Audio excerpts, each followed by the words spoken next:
السلام عليكم ورحمة الله وبركاته. أعوذ بالله من الشيطان الرجيم. بسم الله الرحمن الرحيم. يا أيها الذين آمنوا لا تأكلوا الربا أضعافا مضاعفا واتقوا الله لعلكم تفلحون. صدق الله مولانا العظيم. الربا 73 بابا أيسرها أن ينكح الرجل أمه صدق رسوله الأمين. إلهي لا تعذبني فإني مقر بالذي قد كان مني. إذا فكرت في ندمي عليها عللت أناملي غيظا بسني. يظن الناس بي خيرا وإني أشر الناس إن لم تعف عني.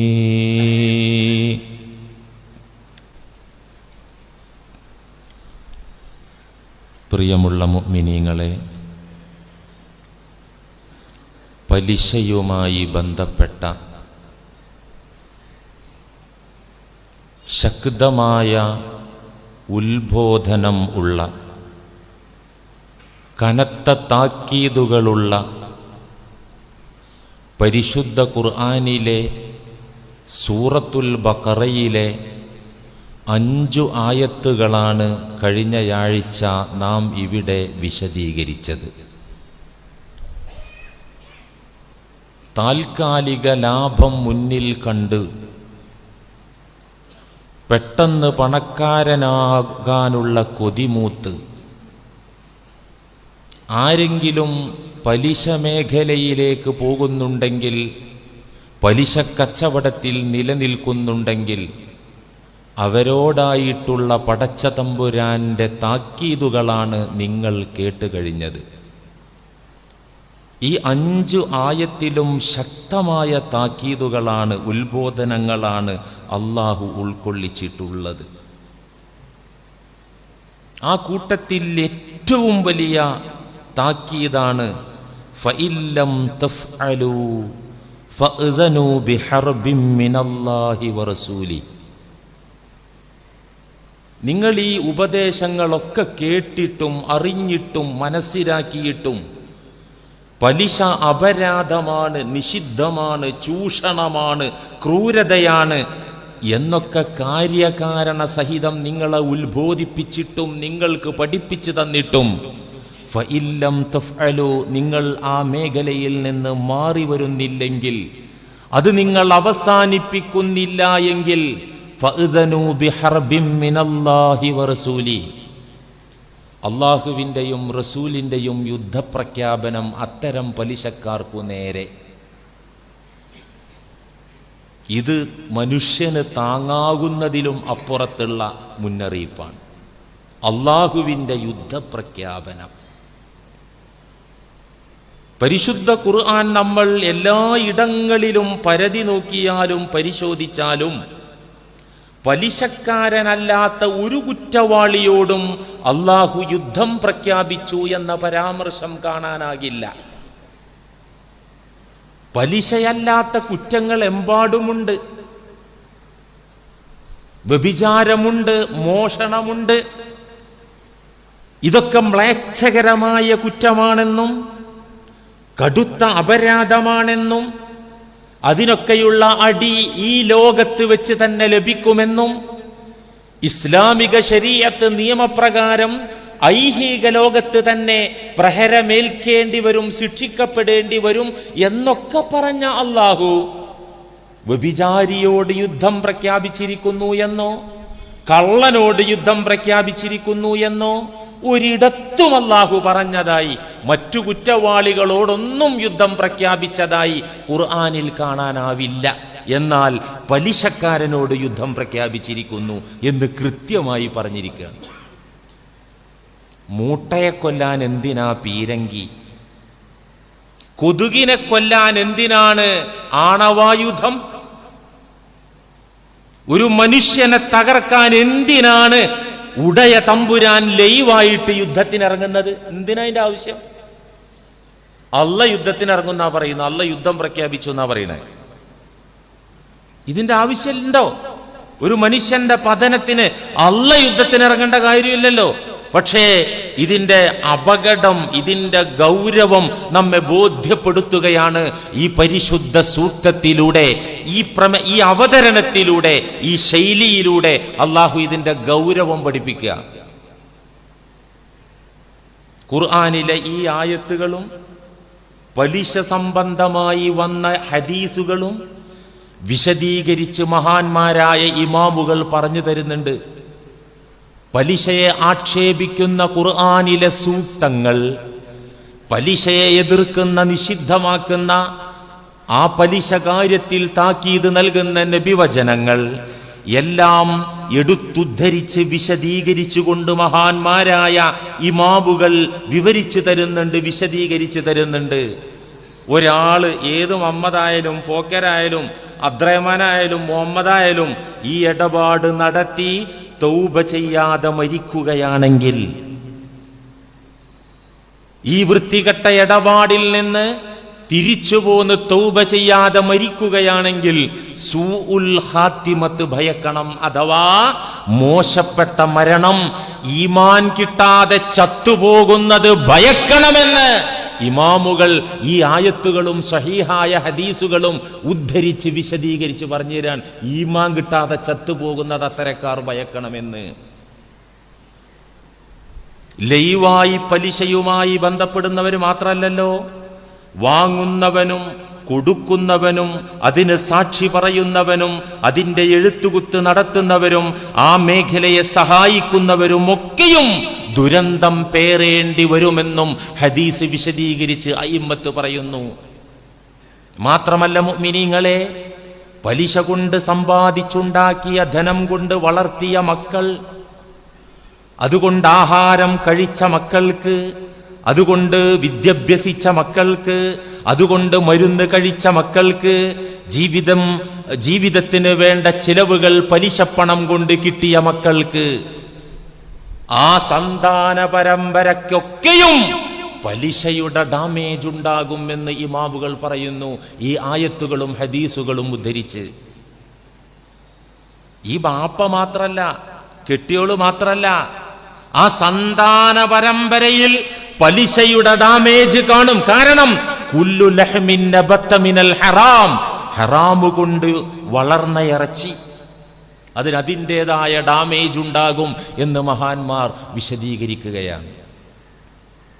ഇത്ര ഗൗരവമാണ്. നമ്മൾ എത്ര ആഴ്ചയായി ഈ വിഷയം പറയുന്നു. സൂറത്തുൽ ബഖറയിലെ 8 ആയത്ത് മാത്രമാണ് നമ്മൾ വിശദീകരിച്ചത്. ഇനിയുണ്ട് അപ്പുറത്ത് ആയത്തുകള്.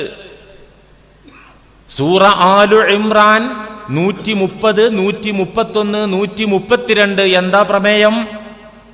പലിശന്റെ ഇടപാട് നിർത്തിക്കോ, അതാണ് നിങ്ങൾക്ക് നല്ലത്. നിങ്ങൾക്ക് വിജയിക്കണമെങ്കിൽ ആ മേഖലയിൽ നിന്ന് നിങ്ങൾ മാറി നിന്നേ മതിയാകൂ. നരകത്തിലേക്ക് പോകേണ്ട എങ്കിൽ പലിശ മേഖലയിൽ നിന്ന് ഒഴിഞ്ഞു നിന്നേ മതിയാകൂ. അള്ളാഹുവിന്റെ കാരുണ്യം നിങ്ങൾക്ക് കിട്ടണമെങ്കിൽ ആ മേഖലയിൽ നിന്ന് സമ്പൂർണമായി മാറി നിന്നേ മതിയാകൂ. ഇതാണ് ആലു ഇമ്രാൻ 3 ആയത്ത്. യാ അയ്യുഹല്ലദീന ആമനു, അല്ലയോ സത്യവിശ്വാസികളെ, അല്ലാഹുവിലും റസൂലിലും മരണാനന്തര ജീവിതത്തിലും വിശ്വസിക്കുന്ന മുഅ്മിനീങ്ങളെ, ലാ തഅകുലുർ റിബാ അളഅഫം മുളഅഫ, ഇരട്ടി ഇരട്ടി പലിശ വാങ്ങിച്ച് അതുകൊണ്ട് ജീവിക്കാൻ നിൽക്കണ്ട. കൂടുതൽ പലിശപ്പണം വാങ്ങിച്ച് അതുകൊണ്ട് നിങ്ങൾ ആഹരിക്കണ്ട, നിങ്ങൾ പാനം ചെയ്യണ്ട, നിങ്ങൾ ജീവിക്കാൻ ഒരുങ്ങണ്ട. വത്തഖുല്ലാഹ ലഅല്ലകും തുഫ്ലിഹൂൻ, പലിശക്കാര്യത്തിൽ നിങ്ങൾ അല്ലാഹുവിനെ ഭയപ്പെട്ടോളൂ, പലിശ ഇടപാടിൽ നിങ്ങൾ അല്ലാഹുവിനെ സൂക്ഷിച്ചോളൂ. ലഅല്ലകും തുഫ്ലിഹൂൻ, നിങ്ങൾക്ക് വിജയിക്കണമെങ്കിൽ ഈ പറഞ്ഞ കാര്യം അനുസരിച്ചേ പറ്റൂ. അടുത്ത ആയത്ത്, വത്തഖുന്നാറല്ലതി ഉഇദ്ദത് ലിൽ കാഫിരീൻ, കാഫിറുകൾക്ക് വേണ്ടി ഒരുക്കപ്പെട്ട നരകം നിങ്ങൾ പേടിച്ചോളൂ. എന്ന് വെച്ചാൽ ഈ പലിശ കേസ് പറഞ്ഞിട്ട് അടുത്ത ആയത്ത്, കാഫിറുകൾക്ക് വേണ്ടി കത്തിച്ച് ഒരുക്കി വെച്ചിരിക്കുന്ന ജഹന്നം നരകം നിങ്ങൾ പേടിച്ചോളൂ. എന്ന് വെച്ചാൽ കാഫിരീങ്ങളെ ചുട്ടെടുക്കുന്ന നേരത്ത് നിങ്ങളെ കൊണ്ടുവന്ന് ചുടും. കാഫിറുകളുടെ കൂടെ നരകത്തിലേക്ക് പോകേണ്ടി വരും നിങ്ങൾ, അത് പേടിച്ചോളൂ, ഭയപ്പെട്ടോളൂ. വഅതീഉല്ലാഹ വറസൂൽ ലഅല്ലകും തുർഹമൂൻ. അതീഉല്ലാഹ വറസൂൽ, ഈ പറഞ്ഞ കേസിലൊക്കെ അള്ളാഹുവിനെയും റസൂലിനെയും അനുസരിച്ചോളൂ, വഴിപ്പെട്ടോളൂ. നാടിന്റെ പൾസനുസരിച്ച് ജീവിക്കണ്ട. നാട്ടിലൊക്കെ എല്ലായിടത്തും ഈ ഇടപാടാണ്, അതില്ലാതെ ഒന്നും ഇപ്പൊ നടക്കൂല എന്ന് പറയണ്ട. ഈ കേസിൽ നിങ്ങൾ അള്ളാഹുവിനെയും റസൂലിനെയും അനുസരിച്ചോളൂ. ലഅല്ലകും തുർഹമൂൻ, നിങ്ങൾക്ക് റഹ്മത്ത് കിട്ടാൻ ഇത് വേണം. അള്ളാന്റെ റഹ്മത്ത് ഇല്ലെങ്കിൽ കുടുങ്ങിയില്ലേ കൂട്ടരെ നമ്മൾ. ഇവിടെ ഇരിക്കാൻ പറ്റുമോ? ഇപ്പം ഈ ജുമാ കയ്യോളം ഇരിക്കാൻ പറ്റുമോ? അള്ളാന്റെ റഹ്മത്തില്ലെങ്കിൽ എണീറ്റ് പോകാൻ പറ്റുമോ? കുടുംബത്തിൽ ചെല്ലാൻ പറ്റുമോ? കച്ചവടം ചെയ്യാൻ പറ്റുമോ? റഹ്മത്ത് നിങ്ങൾക്ക് വേണമെങ്കിൽ അള്ളാഹുവിനെയും റസൂലിനെയും ഈ കേസിൽ, എല്ലാ കേസിലും, പ്രത്യേകിച്ച് പലിശ സംബന്ധമായ കേസിൽ അള്ളയും റസൂലും പറഞ്ഞത് അനുസരിച്ചോളൂ. പരിശുദ്ധ ഖുർആൻ ഗൗരവമുള്ള കാര്യമാണ്. റസൂലുള്ളാഹി സ്വല്ലല്ലാഹി അലൈഹി വസല്ലമ തങ്ങള് ഗൗരവത്തോടെ തന്നെയാണ് ഈ ആയത്തുകളെല്ലാം ഉദ്ധരിച്ച് മാനവകുലത്തോട് പലിശക്കാര്യത്തിൽ സംവദിച്ചത്. നമുക്കറിയാം, ഹജ്ജത്തുൽ വദാഇന്റെ ചരിത്ര പ്രസിദ്ധമായ വിടവാങ്ങൽ പ്രഭാഷണം. മുത്ത് നബി ലോകത്തുനിന്ന് പോവാ, ഇനി വേറൊരു നബി ഇവിടെ വരാനില്ല. സാധാരണ കുല്ലമാ ഹലക നബിയുൻ ഖലഫഹു നബിയുൻ, അടുത്ത നബി പ്രതിനിധിയായിട്ട് വരും. അന്ത്യപ്രവാചകരാണ്, ഖാത്തിമുൻ നബിയീനാണ്, നബുവത്തിന്റെ പരിസമാപ്തിയാണ്, സീലാണ് മുത്ത് മുഹമ്മദ് മുസ്തഫ സല്ലല്ലാഹു അലൈഹി വസല്ലം. നീ നബി ഇവിടെ വരാനില്ല, ഖലീഫമാരെ വരാനുള്ളൂ, പ്രതിനിധികൾ, മനുഷ്യന്മാര്. റസൂലോ നബിയോ ഒന്നും അല്ല. മാനവകുലത്തോട് ലോകാവസാനം വരെയുള്ള മാനവ മക്കൾക്ക് വേണ്ട ഉപദേശത്തിന്റെ എസൻസ്, അതിന്റെ കാതൽ, അതിന്റെ മർമ്മപ്രധാനമായ ഒരു സബ്ജക്റ്റാണ് ആ വിടവാങ്ങൽ പ്രസംഗത്തിൽ മുത്ത് റസൂല് നടത്തിയത്. മുഖ്തസറായ ഖുതുബ, വാചകങ്ങൾ കുറവ്, ആശയ സമ്പുഷ്ടമായ അതിഗംഭീരമായ ഒരു പ്രസംഗം. ഇനി ലോകത്തിന് എന്തൊക്കെ വേണോ ആ പ്രസംഗത്തിൽ ഉൾക്കൊള്ളിച്ചിട്ടുണ്ട്. ആ പ്രസംഗത്തിൽ ഊന്നി പറഞ്ഞത്, അടിവരയിട്ട് പറഞ്ഞത്, എടുത്തു പറഞ്ഞത്, കൂട്ടത്തിൽ പലിശക്കാരുണ്ട്. ഹജ്ജത്തുൽ വദാഇന്റെ പ്രസംഗത്തിൽ പലിശയുടെ കാര്യം എടുത്ത് ഊന്നി പറഞ്ഞിട്ടുണ്ട്. എന്താ പറഞ്ഞത്? ബുഖാരി മുസ്ലിമിലൊക്കെ കാണാലോ. വകുല്ലു റിബൻ മൗദൂഉൻ വഅവ്വലു റിബൻ അളഉഹു റിബൽ അബ്ബാസ് ഇബ്നു അബ്ദുൽ മുത്തലിബ്. എന്താ പറഞ്ഞത്? വകുല്ലു റിബൻ മൗദൂഉൻ, ഞാൻ പ്രഖ്യാപിക്കുന്നു ലോകത്തിന്റെ മുമ്പാകെ എല്ലാ പലിശയെയും ഞാൻ ഇവിടെ ദുർബലപ്പെടുത്തുന്നു, സകല പലിശ ഇടപാടുകളെയും ഞാനിതാ ബാൻ ചെയ്യുന്നു. വഅവ്വലു റിബൻ അളഉഹു, ഞാൻ ആദ്യമായി ബാൻ ചെയ്യുന്ന പലിശ, ദുർബലപ്പെടുത്തുന്ന പലിശ. Rebel Abbas ibn Abdul Muthalib, എന്റെ പിതൃവ്യൻ, എന്റെ ഉപ്പാന്റെ സഹോദരൻ അബ്ദുൽ മുത്തലിബിന്റെ പുത്രൻ അബ്ബാസ് എന്നവരുടെ റിബയാണ്. അദ്ദേഹത്തിന് പലിശ വകയിൽ നിങ്ങൾ ആരെങ്കിലും എന്തെങ്കിലും കൊടുക്കാനുണ്ടെങ്കിൽ ഇനി അത് കൊടുക്കാൻ പാടില്ല, ഞാനത് ദുർബലപ്പെടുത്തിയിരിക്കുന്നു. 10 പൈസ ഇനി ആർക്കും കൊടുക്കാൻ പാടില്ല പ്രഖ്യാപനം. ഇത് മുസ്ലിങ്ങളോട് മാത്രല്ലേ, ദാറുൽ ഇസ്ലാമിൽ ജീവിക്കുന്ന, ഇസ്ലാമിക രാഷ്ട്രത്തിൽ ജീവിക്കുന്ന ഒരു അമുസ്ലിമിനോടും പള്ളിയിൽ വരാൻ പറയൂല, ഹജ്ജിന് വരാൻ പറയൂല, സക്കാത്ത് ചോദിക്കൂല, റമളാൻ മാസം നോമ്പ് പിടിക്കാൻ പറയൂല. പക്ഷേ ഇസ്ലാമിക രാജ്യത്ത് ജീവിക്കുന്ന മുസ്ലിമീങ്ങളോട് പലിശ ഇടപാടരുത് എന്ന് ദീനുൽ ഇസ്ലാം നിർദ്ദേശിച്ചിട്ടുണ്ട്. മുത്ത് റസൂലുള്ളാഹി സ്വല്ലല്ലാഹി അലൈഹി വസല്ലമ തങ്ങൾ നജ്റാനിലെ ക്രിസ്ത്യാനികളുമായിട്ട് ഒരു എഗ്രിമെന്റ് വെച്ചു, ഒരു കരാറിൽ ഏർപ്പെട്ടു. നിങ്ങൾ ഈ കരാറ് പാലിച്ചാൽ നിങ്ങളുടെ എല്ലാ സുരക്ഷയും നമ്മൾ നോക്കും, ഇസ്ലാമിക ഗവൺമെന്റ് നോക്കും. ഇവിടെ മുസ്ലിമിന് മാത്രമല്ല അഭയം കൊടുക്കുക, നിങ്ങൾക്കും അഭയം തരും. ഒരാളും നിങ്ങളുടെ രോമത്തിൽ തൊടാൻ വന്നാൽ ഞങ്ങൾ സമ്മതിക്കില്ല. പക്ഷെ ഒരു എഗ്രിമെന്റ്, ആ എഗ്രിമെന്റിൽ പ്രധാനപ്പെട്ട ഒരു വിഷയം എന്തായിരുന്നു, ഒരു വ്യവസ്ഥ എന്തായിരുന്നു? ക്രിസ്ത്യാനികളുമായിട്ടുണ്ടായ എഗ്രിമെന്റിൽ പ്രധാനപ്പെട്ട വ്യവസ്ഥകളിൽ ഒന്നെന്തായിരുന്നു? പലിശ കച്ചവടം ചെയ്യാൻ പാടില്ല ഇവിടെ. പക്ഷേ നജ്റാനിലെ ക്രൈസ്തവർ കുറച്ച് വർഷങ്ങളൊക്കെ ആ കരാറ് പാലിച്ചു. പിന്നെ അവർ ആ കരാറ് പൊളിച്ചിട്ട് പലിശ ഇടപാടിലേക്ക് തിരിച്ചുപോയി. ഇതാ ചരിത്രം. ഉമർ ഇബ്നുൽ ഖത്താബ് റളിയല്ലാഹു അൻഹു ഖലീഫയായ കാലം മുസ്ലിങ്ങളോടും അമുസ്ലിമീങ്ങളോടും പ്രവിശാലമായ ഒരു ഇസ്ലാമിക സാമ്രാജ്യത്തിന്റെ അധിപരായ കാലത്ത് ഉമർ റളിയല്ലാഹു അൻഹു നടത്തിയ ഉത്തരവ് എന്താണെന്നറിയോ? മുസ്ലിങ്ങളെ, അമുസ്ലിങ്ങളെ, എന്റെ ഭരണപരിധിയിൽ ഞാൻ പലിശ അനുവദിക്കൂല. എന്നിട്ടും ചില ജൂതന്മാർ ചുളിവില് പലിശ കച്ചവടം നടത്തുന്ന വാർത്ത സയ്യിദുനാ ഉമർ ഇബ്നുൽ ഖത്താബ് റളിയല്ലാഹു അൻഹു അറിഞ്ഞപ്പോ അവരെ വിളിച്ചു വരുത്തി, തെളിവ് സഹിതം തെളിഞ്ഞു കുറ്റം, അവർ പലിശ ഇടപാട് നടത്തിയിട്ടുണ്ട്.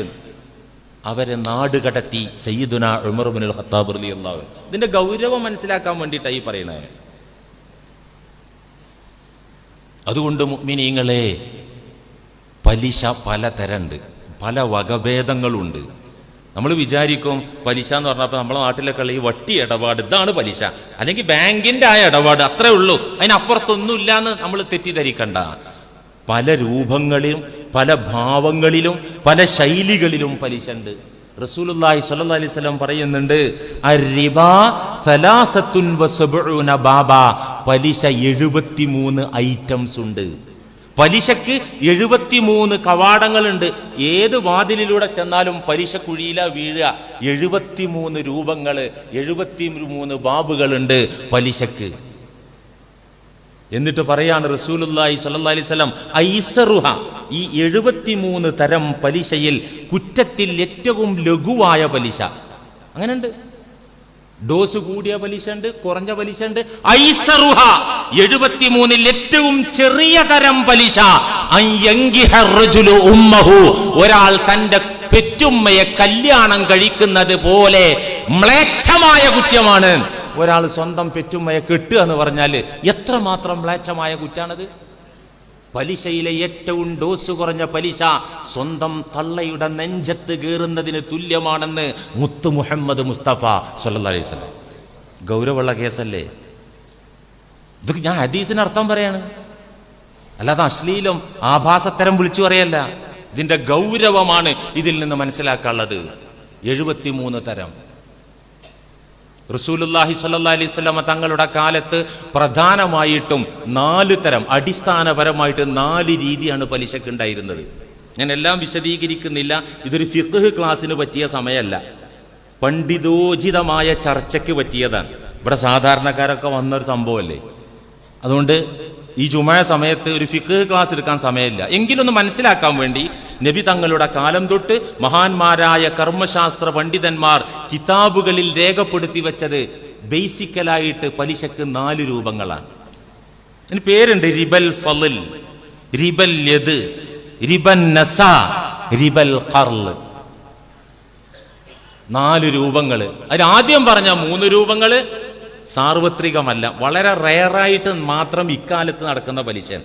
അന്ന് ആ കാലത്ത്, പൂർവീക കാലത്ത് സാർവത്രികമായിട്ട് 4 രൂപ ഉണ്ടായിരുന്നു. പക്ഷെ നമുക്ക് ഇടയിൽ ഈ ആദ്യം പറഞ്ഞ 3 റിബൽ ഫള് കുറവാണ്, റിബൽ യദ് വളരെ കുറവാണ്, റിബൻ നസ അത് അതിലേറെ കുറവാണ്, റിബൽ ഖർള് എന്ന് പറയുന്ന 4ാമത്തെ രൂപമാണ് നമുക്കിടയിലുള്ളത്.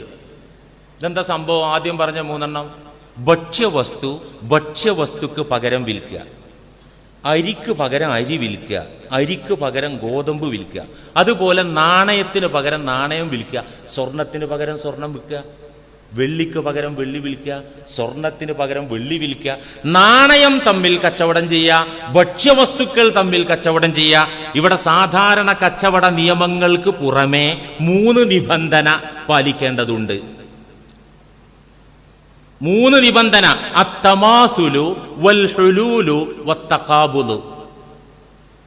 അരിക്ക് പകരം അരി കച്ചവടം ചെയ്യുമ്പോൾ അളവ് തുല്യായിരിക്കണം, പൈസ റൊക്കം കൊടുക്കണം, സഭയിൽ വെച്ച് തന്നെ വിലയും ചരക്കും കൈമാറ്റം നടക്കണം. തുല്യമല്ലാത്ത രീതിയിൽ അരിക്ക് വിറ്റാൽ അതിന്റെ പേര് റിബൽ ഫള് എന്നാണ്. റൊക്കമായി ഭക്ഷ്യവസ്തുക്കളും നാണയങ്ങളും വിൽക്കുമ്പോൾ റൊക്കം കാശ് കൊടുക്കാതെ കടം പറഞ്ഞാൽ അതിന്റെ പേര് റിബൽ യദ്, കൈപ്പലിശ എന്നാണ്. സഭയിൽ വെച്ച് തന്നെ കൈമാറ്റം നടന്നില്ലെങ്കിൽ ആ പലിശയുടെ പേര് റിബൻ നസാ എന്നാണ്. ഇതിപ്പോ കൂടുതൽ വിശദീകരിച്ച് സമയം കളയുന്നില്ല. ഒന്നാമത് പെട്ടെന്ന് തലയെ കേറൂല. ഈ കേറി കിട്ടിയാലും നമ്മുടെ നാട്ടിൽ അത്ര ആവശ്യമുള്ളൊരു സംഭവമല്ല. ഇങ്ങനെ ഉണ്ടായിരുന്നു നബി തങ്ങളുടെ കാലത്ത് എന്ന് മനസ്സിലാക്കാൻ വേണ്ടി മുത്തഅല്ലിമീങ്ങളൊക്കെ ഫിഖ് കിതാബിൽ പഠിക്കുന്ന മേഖല നമ്മൾ അതാണ് മാറ്റിവെക്കുക. ഇന്ന് സാർവത്രികമായി നമ്മുടെ നാട്ടിലുള്ള പലിശ, ലോകത്തെമ്പാടും നടപ്പിലുള്ള സാധാരണയായി നടക്കുന്ന പലിശ റിബൽ ഖർള്, കടപ്പലിശ. ഇതാണ് ഇപ്പൊ നമുക്കിടയിൽ നടക്കുന്നത്.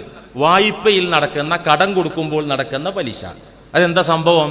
ഒരാൾ മറ്റൊരാൾക്ക് കടം തുകയായി എന്തെങ്കിലും ഒരു വസ്തു കടമായിട്ട് കൊടുക്കുമ്പോൾ കടം കൊടുക്കുന്ന വ്യക്തി എന്തെങ്കിലും ഒരു ലാഭം, ഒരു ഉപകാരം, ഒരു നേട്ടം, ഒരു ഫലം കണ്ടീഷൻ വെക്കുക, ഉപാധി വെക്കുക. ഞാൻ നിനക്ക് ഇത് കടം തന്നു, ഇത്ര തുക കടം തന്നു, ഇന്ന വസ്തു കടം തന്നു, തിരിച്ചു തരുമ്പോ എനിക്കൊരു ലാഭം, അല്ലെങ്കിൽ ഒരു ഉപകാരം, അല്ലെങ്കിൽ ഒരു സൗകര്യം നീ എനിക്ക് ഇങ്ങോട്ട് തിരിച്ചു തരണം എന്ന നിബന്ധന വെക്കലാണ് കടപ്പലിശ. ഇവിടെ നമ്മൾ ശ്രദ്ധിക്കാനുള്ളത് ഇത് പൈസ തന്നെ ആകണമെന്നൊന്നുമില്ല. ഏത് പലിശ മേടിക്കുന്നത് പണമായിട്ട് മേടിക്കണം എന്നില്ല. ഒരു മൻഫഅത്ത്, ഒരു ഫലം, ഒരു ഗുണം, ഒരു നേട്ടം പകരം സ്വീകരിച്ച പലിശയായി. റസൂലുള്ളാഹി സ്വല്ലല്ലാഹി അലൈഹി വസല്ലം പറയുന്നുണ്ട്, കുല്ലു ഖർളിൻ, എല്ലാ ഫിഖ്ഹിന്റെ കിതാബിലും ഈ ഹദീസ് ഉദ്ധരിച്ചിട്ടുണ്ട്. കുല്ലു ഖർളിൻ, എല്ലാ കട ഇടപാടും, വായ്പ ഇടപാടുകളും, ജറ മൻഫഅത്തൻ, എന്തെങ്കിലും ഒരു ഉപകാരം നിബന്ധന വെച്ച് നടത്തുന്ന കട ഇടപാടുകൾ, ഫഹുവ റിബൻ, അത് പച്ചപ്പലിശയാണ്. ഉദാഹരണം പറഞ്ഞാൽ മനസ്സിലാവൂ. ഒരാൾ മറ്റൊരാൾക്ക് 10,000 രൂപ കടം കൊടുക്കുന്നു. അപ്പോൾ നിബന്ധന പറയുന്നു, അടുത്ത മാസം 10,000 തിരിച്ചു തരുമ്പോൾ 11,000 വേണം, അല്ലെങ്കിൽ 12,000 വേണം എന്ന് നിബന്ധന വെക്കുന്നത് നമുക്കറിയാം. എന്താണ് പലിശയാണ്? നമുക്കറിയാം, കടപ്പലിശയാണ്. എന്നാൽ നമുക്ക് അറിയാത്ത ചില സംഭവമുണ്ട്. പലിശയാണ് എന്ന് നമുക്ക് ഇതുവരെ പിടുത്തം കിട്ടാത്ത, അറിയാത്ത ചില സംഭവമുണ്ട്. അങ്ങനെ 10,000 കടം കൊടുത്തു. അപ്പൊ എന്തു പറഞ്ഞു? ഈ 10,000 തിരിച്ചു തരുവോളം രാവിലെ കടയിൽ നിന്റെ വണ്ടിയിൽ എന്നെ കൊണ്ടുപോയി വിട്ടേക്കണം, പറ്റുമെങ്കിൽ വൈകുന്നേരം വീട്ടിലേക്ക് തിരിച്ചു കൊണ്ടു വിട്ടേക്കണം എന്ന് ഡിമാൻഡ് വെച്ചാൽ അതും പലിശ. ഇതൊക്കെ സാധാരണ ചെയ്യണല്ലേ. ഞാൻ സഹായിക്കാം, ഒരു പാലട്ട അങ്ങോട്ടും ഇങ്ങോട്ടൊക്കെ വേണ്ടേ, അത് വേണം. ഡിമാൻഡ് വെക്കാതെ വേണം.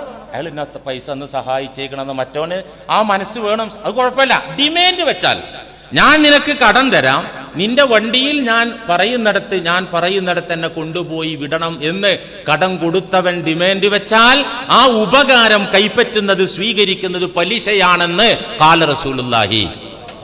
അല്ലെങ്കിൽ ഞാൻ കടം തരാം, 1,00,000 രൂപ കടം തരാം, നീ അത് തിരിച്ചു തരുന്നത് വരെ നിന്റെ വീട്ടിൽ ഞാൻ താമസിക്കും. ഞാൻ നിനക്ക് 1,00,000 രൂപ കടം തരാം, ആ കടം തിരിച്ചു തരുന്നത് വരെ നിന്റെ വണ്ടി ഞാൻ ഉപയോഗിക്കും. ആ വണ്ടിയുടെയും വീടിന്റെയും ഉപയോഗം പച്ചപ്പലിശയാകുന്നു.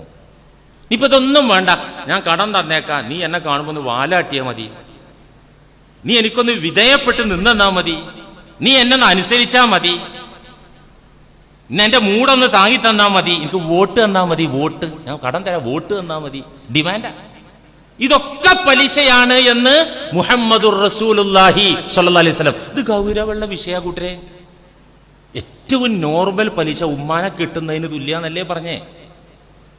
ഇമാമുൽ ആലം അബൂ ഹനീഫത്തുൽ കൂഫി റളിയല്ലാഹു അൻ, മദ്ഹബിന്റെ അയിമ്മത്തിലെ പ്രഗൽഭരായ ഇമാം അബൂ ഹനീഫ തങ്ങളുടെ ചരിത്രത്തിൽ ഞാൻ വായിച്ചതോർക്കുന്നു. മഹാനവറുകള് നടന്നു പോകുന്ന വഴിയിൽ നല്ല തണല് വിരിച്ചൊരു മരമുണ്ട്, നന്നായിട്ട് നിഴലുള്ള തണലുള്ള ഒരു മരം. മഹാനരായ ഇമാം ആ തണലുള്ള മേഖലയിലേക്ക് എത്തുമ്പോൾ എന്ത് ചെയ്യും? തണലിലൂടെ പോകാതെ വൈഡായിട്ട് വഴിയില്ലാത്ത മേഖലയിലൂടെ ഇങ്ങനെ തെറ്റി നടക്കും. അന്നത്തെ കാലം എന്ന് പറഞ്ഞാൽ എ സിയോ കാറ് തന്നെ ഇല്ല, എന്നിട്ടല്ലേ എ സി. വാഹനപ്പുറത്ത്, തുറന്ന വാഹനപ്പുറത്ത് അല്ലെങ്കിൽ കാൽനടയായിട്ട് യാത്ര ചെയ്യുന്ന കാലാണ്. അപ്പൊ യാത്രക്കാർക്കൊക്കെ നിഴലും അത്താണി, അന്ന് അത്താണി ഉണ്ടായിരുന്നല്ലേ, നിങ്ങൾക്കറിയില്ലേ? ചുമട്ട് തൊഴിലാളികൾക്ക് അവരെ ചുമട്ടിറക്കി വെച്ചിട്ട് മരത്തിന്റെ താഴെ അത്താണി ഒരുക്കുന്ന കാലം ഇന്നത് ആർക്കും അറിയില്ല. എയർപോർട്ട് അത്താണിയൊക്കെ കേട്ടിട്ടില്ലേ? അപ്പൊ അന്നത്തെ കാലതാണ്. ഒരു നിഴല്, നല്ലൊരു മരത്തിന്റെ നിഴല് എന്ന് പറഞ്ഞാൽ വലിയ ആശ്വാസമാണ് യാത്രക്കാർക്ക്. മഹാനരായ ഇമാം ആ മരത്തിന്റെ തണലിന്റെ അവിടെ എത്തുമ്പോൾ ആ തണലിലേക്ക് കയറാതെ വൈഡായിട്ട് ആ തണൽ ഒഴിവാക്കിയിട്ട് അങ്ങനെ നടന്നു നീങ്ങും. ഇത് ആവർത്തിച്ചപ്പോ സഹയാത്രികരായ ആളുകൾ ഇമാമിനോട് ചോദിച്ചു, ഇതെന്തത്? ആ മരത്തിന്റെ തണലിൽ എല്ലാ യാത്രക്കാരും ഇരിക്കുന്നു, വിശ്രമിക്കുന്നു, അങ്ങെന്താ അതിലേക്ക് കയറാതെ ഒഴിഞ്ഞു വകഞ്ഞു പോകുന്നത് എന്താ? ഇമാം പറഞ്ഞെന്തറിയോ? ഈ തോട്ടത്തിന്റെ ഉടമസ്ഥൻ, ഈ മരത്തിന്റെ ഉടമക്കാരൻ എൻ്റെ അടുത്ത് പൈസ കടം മേടിച്ചിട്ടുണ്ട്. ഞാൻ അവിടെ അധികാരത്തിൽ എൻ്റെ കയ്യിൽ നിന്ന് കാശ് മേടിച്ചു വെക്കണ ഒരാളല്ലേ എന്നുള്ള രീതിയിൽ ചെന്നിരുന്നാൽ അത് പലിശയാകുമോ എന്ന് ഞാൻ ഭയക്കുന്നു. സുബ്ഹാനല്ലാഹ്, അവരെ സൂക്ഷ്മതയാണത്. അത് ഞാനൊരു അധികാര രൂപത്തിൽ ഞാൻ കയറിയിരുന്ന കുഴപ്പമൊന്നുമില്ല, എൻ്റെ അടുത്ത് പൈസ മേടിച്ചേക്കണ ആളല്ലേ, ആ തോട്ടത്തിൽ എനിക്ക് എന്തോരം നേരം കിടന്നുറങ്ങാം എന്ന ധാരണ വന്നാൽ അത് പലിശയാകുമോ എന്ന ആശങ്ക കൊണ്ടാണ് ഞാൻ ആ തണലിലേക്ക് കയറാത്തത് എന്ന് മഹാനരായ അബൂ ഹനീഫ ഇമാം റഹ്മത്തുള്ളാഹി അലൈഹി. സൂക്ഷിക്കേണ്ട കാര്യം, ഇവിടെ വളരെ ശ്രദ്ധിക്കേണ്ട മറ്റൊരു കാര്യം, നമ്മുടെ നാട്ടില് സാധാരണ നടക്കുന്ന ഒരു ഏർപ്പാടാണ് പണയ ഇടപാട്. പണയത്തിന് വീടെടുക്കുക, പണയത്തിന് വണ്ടി എടുക്കുക. ഇതിൽ 90% പലിശയുടെ ഇടപാടാണ്. എല്ലാവരും കണ്ണ് തുറന്ന്, ചെവി തുറന്ന്, മനസ്സ് തുറന്ന് ഇങ്ങോട്ട് ശ്രദ്ധിച്ചോളൂ. വൃത്തികെട്ട ഈ പലിശ ഏർപ്പാടിൽ നിന്ന് രക്ഷപ്പെടണമെങ്കിൽ, കാരണം പണ്ഡിതന്മാർ പോലും പണയമെന്നും പേരും പറഞ്ഞിട്ട് പലിശന്റെ ഇടപാട് നടത്തുന്നത് ഈ മധ്യ കേരളത്തിൽ ഇഷ്ടം പോലെ എനിക്ക് അനുഭവമുള്ള കാര്യമാണ്. അതുകൊണ്ടാണ് തുറന്നു പറയുന്നത്. പണയത്തിന് വീടെടുക്കുക, പണയത്തിന് വണ്ടി എടുക്കുക, പണയം ഇസ്ലാം അനുവദിച്ച ഇടപാടാണ്. പണയം തെറ്റല്ല. പരിശുദ്ധ ഖുർആനിലും സഹീഹായ ഹദീസിലും പണയ ഇടപാടിനെ അനുവദിച്ചിരിക്കുന്നു. പണയം വയ്ക്കാം, കാശ് മേടിക്കാം, ഒരു കുഴപ്പമില്ല, ഹലാലാൻ. സൂറത്തുൽ ബഖറയിൽ കാണാം, പരിശുദ്ധ ഖുർആനിലെ ഏറ്റവും ദൈർഘ്യമേറിയ ആയത്ത് കടം മേടിക്കുന്ന നിയമം പറയുന്ന ആയത്താണ്. ആ ഏറ്റവും ദീർഘമായ ആയത്തിന്റെ തൊട്ടടുത്ത് പറയുന്നു, വഇൻ കുൻതും അലാ സഫരിൻ വലം തജിദൂ കാതിബൻ ഫരിഹാനും മഖ്ബൂല. യാത്രയിൽ പണയം വെക്കുന്ന കേസാണ് ഖുർആൻ പറയുന്നത്. അല്ലാഹു വഇൻ കുൻതും അലാ സഫരിൻ, നിങ്ങളൊരു യാത്ര പോവാണ്, കയ്യിലുള്ള കാശൊക്കെ തീർന്നു, നിങ്ങൾ വഴിയിൽ ലോക്കായി. വലം തജിദൂ കാതിബ, പലിശ ഇടപാട് നടത്താനുള്ള സൗകര്യമില്ല, പലിശ രേഖപ്പെടുത്താൻ കാത്തിബില്ല. കാരണം സാധാരണ യാത്രയിൽ കടം കിട്ടൂല. ഒരു അപരിചിതം വന്നിട്ട് 1000 രൂപ കടം ചോദിച്ചാൽ ആരാ കൊടുക്കുക? നാട്ടുകാരൻ ചോദിച്ചാൽ കൊടുക്കും, സുഹൃത്ത് ചോദിച്ചാൽ കൊടുക്കും, ബന്ധു ചോദിച്ചാൽ കൊടുക്കും, കാണുമല്ലോ നാളെ. ഒരു അപരിചിതനായ യാത്രക്കാരൻ വന്ന് ഞാൻ ലോക്കായി. ഇപ്പൊ എന്റെ റൂമിലൊക്കെ വന്ന് പല യാത്രക്കാരും അടിച്ചുപോയി, പോക്കറ്റ് അടിച്ചുപോയി, പൈസ ഇല്ല, നാട്ടിലെത്താൻ പൈസ, കടം തരുമോ വെച്ചാൽ എനിക്ക് കൊടുക്കാൻ മനസ്സുണ്ടാവില്ല. എങ്ങനെ ഉണ്ടാവുക? കടം എന്ന് പറഞ്ഞാൽ നടക്കൂല. അപ്പൊ അത്തരം സാഹചര്യങ്ങളിൽ യാത്രക്കിടെ പണം ആവശ്യമായി വരുന്നു, കയ്യിൽ പൈസ ഇല്ലാതിരിക്കുമ്പോൾ പണയാണ് അവിടെ നടക്കുക. വാച്ചൂരി കൊടുക്കുക, 2500 രൂപ വിലയുള്ള വാച്ചാണ്, ഒരു 500 രൂപ കടം താട്ട്. വഇൻ കുൻതും അലാ സഫരിൻ വലം തജിദു കാതിബ ഫരിഹാനും മഖ്ബൂല. യാത്രക്കിടയിൽ നിങ്ങൾ വഴിമുട്ടിയാൽ പണയടപാട് നടത്തിയിട്ട് നിങ്ങളെ കാര്യം നടത്താം അല്ലാഹു ഖുർആനിൽ. ഇത് യാത്രയിൽ മാത്രമല്ല, നാട്ടിലും സഫറിലും ഹദറിലും, നാട്ടിൽ ജീവിക്കുമ്പോഴും ആവശ്യത്തിന് പണയം വെക്കാം. സ്വഹീഹുൽ ബുഖാരിയുടെ ഹദീസിലുണ്ടല്ലോ, മഹദി ആയിഷ റളിയല്ലാഹു അൻഹ പറയുന്നു, തൂഫിയ റസൂലുള്ളാഹി സ്വല്ലല്ലാഹു അലൈഹി വസല്ലം, മുത്ത് റസൂൽ വഫാത്തായ ദിനം, അല്ലാഹുവിന്റെ റസൂൽ ഈ ലോകത്ത് നിന്ന് യാത്ര പോയ ദിനം, വദിറുഹു മർഹൂനത്തുൻ ഇൻദ യഹൂദിയിൻ ബി30 സാഅം മിൻ ശഈരിൻ. മുത്തുനബിയുടെ പടയങ്കി, യുദ്ധത്തിൽ അണിഞ്ഞിരുന്ന പടയങ്കി ഒരു ജൂതന്റെ പക്കൽ പണയത്തിലാണ്. എന്താ ആ അങ്കി പണയം വെച്ച് നബി മേടിച്ചത്? സ്വർണം വെള്ളിയൊന്നും അല്ല, 30 സാഴ് ഗോതമ്പ് തനിക്കും കുടുംബത്തിനും ഭക്ഷണം കഴിക്കാൻ, റൊട്ടി ഉണ്ടാക്കാൻ വേണ്ടിയിട്ടുള്ള ഗോതമ്പാണ് കടം മേടിച്ചത്. അതിന് പണയം വെച്ചത് എന്താണ്? അവിടുത്തെ പടയങ്കി. വഫാത്താകുന്ന സമയത്ത് റസൂലിന്റെ പടയങ്കി പണയത്തിലാണ്, ഗോതമ്പിന് പകരം പണയം വെച്ചിരിക്കുകയാണ്. അപ്പൊ അത് നാട്ടിലാകുമ്പോഴും അത്യാവശ്യത്തിന് പണയ ഇടപാട് പറ്റും. പക്ഷേ പണയം ഇസ്ലാമികമാണ്, അള്ളാഹു അനുവദിച്ചതാണ്, റസൂല് ചെയ്തതുമാണ്. പക്ഷേ പണയ വസ്തു ഉപയോഗിക്കാൻ പാടില്ല. എന്ത് ഈ പണയം എന്ന് പറഞ്ഞത്? ഒരു സെക്യൂരിറ്റിക്ക് വേണ്ടി, ഈടിന് വേണ്ടി, സുരക്ഷയ്ക്ക് വേണ്ടി കടം മേടിക്കുന്ന ആൾ കടം കൊടുക്കുന്നവനെ ഏൽപ്പിക്കുന്ന വസ്തുവാണ് എന്ത്? പണയ വസ്തു. സെക്യൂരിറ്റിക്ക് വേണ്ടി ഏൽപ്പിക്കുന്ന വസ്തുവാണ് പണയ വസ്തു. അത് ഉപയോഗിക്കാൻ പാടില്ല. ബാങ്കിൽ ഗോൾഡ് പണയം വെച്ചു, ആഭരണം, പൈസ എടുത്തു. ബാങ്ക് മാനേജറെ കെട്ടിയോൾക്ക് കല്യാണത്തിന് പോകുമ്പോൾ ഇടാൻ പറ്റുമോ? നമ്മൾ അനുവദിക്കോ? മാനേജർ ആ പണി ചെയ്യോ? ബാങ്കിൽ നമ്മൾ നമ്മുടെ ഗോൾഡ് പണയം വെച്ചാൽ അത് അവിടുന്ന് ആരെങ്കിലും എടുത്ത് ഉപയോഗിക്കാൻ പറ്റുമോ? അങ്ങനെ രീതി ഉണ്ടോ? ഇല്ല. അത് സെക്യൂരിറ്റി, ഒരു സുരക്ഷയ്ക്ക് വേണ്ടി, ഈടിന് വേണ്ടി വെച്ച വസ്തുവാണ്, അത് ഉപയോഗിക്കാൻ പാടില്ല. ഇതുപോലെ പണയ വീട്, പണയ വാഹനം ഉപയോഗിക്കാൻ പാടില്ല.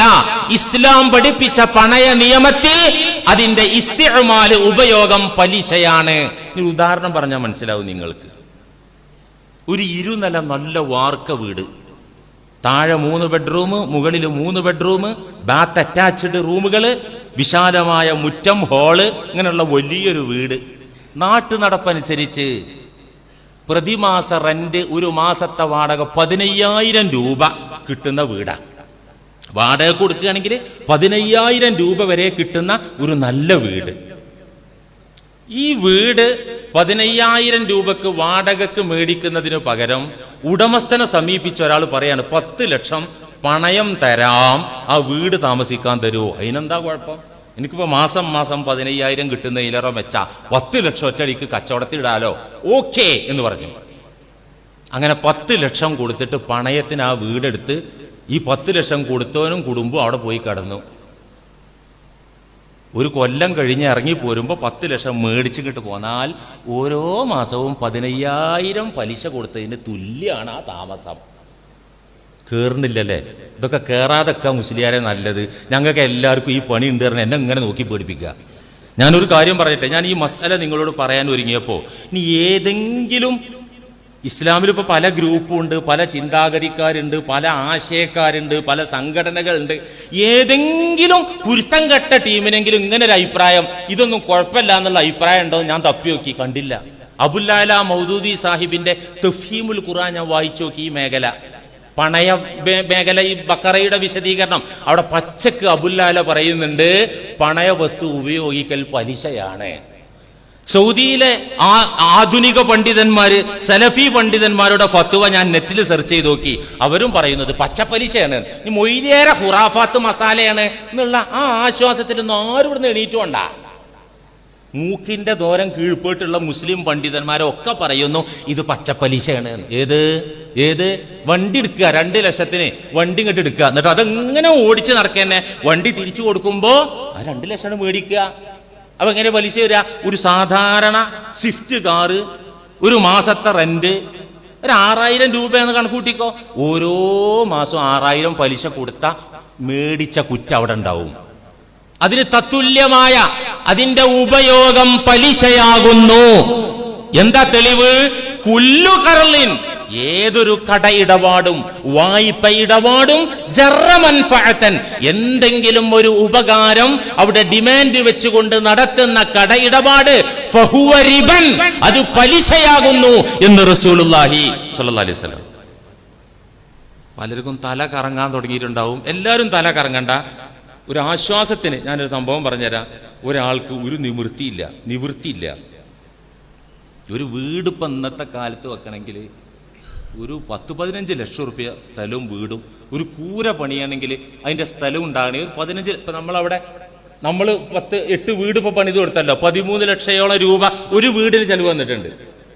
അപ്പോൾ ഒരു 13 ലക്ഷം രൂപ ഒരു വീടിനും സ്ഥലത്തിനും വരും. പക്ഷെ ഇയാളെ കയ്യിൽ അതില്ല. ഇയാളെ കയ്യിലാകെ 3 രൂപയുള്ളത്. ആ 3 രൂപ എങ്ങനെയാണ് കിട്ടിയത്? കെട്ടിയോളെ വാപ്പ മരിച്ചിട്ടുള്ള വിഹിതമായിട്ട് കിട്ടിയതായി 3 ലക്ഷം. അത് ചാളയും അയലയും അരിയും മേടിച്ചാൽ തീർന്നു പോകുന്നു പേടിച്ചു. നമുക്കാണെങ്കിൽ ഒരു വീടിൽ എന്തോരം നാളായി വാടകയ്ക്ക് കിടക്കണേ. അപ്പം അറിഞ്ഞു ഈ 3 കൊടുത്താൽ ഒരു ചെറിയ വീട് പണയത്തിന് കിട്ടാണ്ട് എന്നറിഞ്ഞു.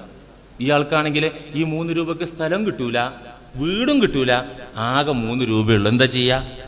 അപ്പം ആ 3 ലക്ഷം രൂപ കൊടുത്തിട്ട് ആ കൊച്ചു വീട് പണയത്തിന് വാങ്ങി അവിടെ കിടന്നാൽ ഇടപാട് പലിശയാണെങ്കിലും അവിടെ ഇളവുണ്ട് എന്ന് മഹാന്മാരായ ഇമാമുകൾ. ഇളവ് എന്ന് പറഞ്ഞാൽ ആ പേരിൽ ശിക്ഷ ഉണ്ടാവില്ല, കുറ്റം ഉണ്ടാവില്ല. എന്നാൽ എപ്പോഴാണോ വാടക കൊടുത്ത് താമസിക്കാൻ പറ്റുക, എപ്പോഴാണോ സ്വന്തമായി ഒരു വീട് പണിത് അവിടെ താമസിക്കാൻ പറ്റുക, ആ കഴിവുണ്ടാകുന്ന സമയത്ത് അപ്പം മാറിയേക്കണം. അവിടെ കിടക്കുന്ന സമയമൊക്കെ അസ്വസ്ഥത വേണം. പഠിച്ചോനെ, ഇതൊരു നല്ല ഇടപാടല്ല, നിവൃത്തികേടുകൊണ്ട് ജീവൻ പോണ നേരത്ത്, പട്ടിണി കാരണം ജീവൻ നശിക്കണ നേരത്ത് ശവം തിന്നണ ഇടപാടായി നടത്തണേ എന്നുള്ള മൈൻഡില് അവിടെ കിടന്നാൽ അതിന് ഇളവുണ്ട്, നിവൃത്തിയില്ലെങ്കിൽ. നമ്മളെ ആൾക്കാർ അതൊന്നല്ലല്ലോ ചെയ്യണേ. വണ്ടി സ്വന്തമായിട്ട് മേടിക്കാൻ ഇഷ്ടം പോലെ പൈസ കയ്യിലുണ്ട്. എന്നിട്ട് ബൈക്ക് വരെ, ഏതാ ഈ ബൈക്ക്, എന്നെടുത്തു? ഏത് ഞാൻ എടുത്തതൊന്നല്ല, എന്നോട് ഇവിടെ ഉള്ള ആൾക്കാർ പറഞ്ഞ പിന്നെ ഇതെങ്ങനെ, ഇത് 25,000 രൂപക്ക് പണയത്തിന് എടുത്തേക്കണതാ. ഞാൻ പറഞ്ഞ ആ ഇടപാട് ശരിയല്ലല്ലോ. മുമ്പൊരു ഉസ്താവും പറഞ്ഞിട്ടില്ലല്ലോ. മുമ്പൊരു ഉസ്താവും പറയാത്തതിന് ഞാനെന്താ ചെയ്യേണ്ടി? മുമ്പ് ഉസ്താവുമാർ പറയാത്തൊന്നും ദീനല്ല എന്ന് പറഞ്ഞാൽ, അതുകൊണ്ട് പണയം ഉള്ളതാണ്, അത് സുരക്ഷയ്ക്ക് സെക്യൂരിറ്റിക്ക് കൊടുക്കുന്ന വസ്തുവാണ്, അതിൻ്റെ ഉപയോഗം പലിശയാണ്. ഇതാണ് ഇസ്ലാമിൻ്റെ നിയമം. ഈ കാര്യമൊക്കെ നമ്മൾ നന്നായിട്ട് ശ്രദ്ധിക്കണം മുഅ്മിനീങ്ങളെ. ഇൻഷാ അല്ലാഹ് ഇതിൻ്റെ ബാക്കി ചില മസ്അലകൾ കൂടി നമുക്ക് അടുത്ത ആഴ്ച പറയണം. ഈ വിഷയം അവസാനിപ്പിക്കണം. അപ്പോൾ ഈ പറഞ്ഞതൊക്കെ കേട്ടിട്ട് ഒരു പരിവർത്തനം ഇൻഷാ അല്ലാഹ് ഉണ്ടാകും എന്നതാണ് എൻ്റെ പ്രതീക്ഷ. അല്ലാഹു സുബ്ഹാനഹു വ തആല അതിന് തൗഫീഖ് നൽകി അനുഗ്രഹിക്കുമാറാകട്ടെ.